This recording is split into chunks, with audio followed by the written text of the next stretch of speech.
Hello guys, in this video I'm going to show you how to insert a background to your picture on the FaceApp application.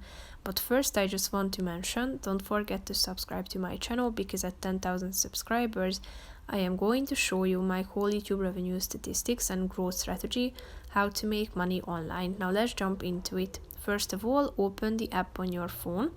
Then select the picture that you would like to edit and then slide to the right side of the screen down below until you find the background category. Click on it and here you can find a bunch of background photos that you can choose from. Below you have the categories: nature, sea, flora, walls, interior, in bloom, and so on. Click on the relevant one that you would like to choose and then it will be applied to your picture. Here you can see it.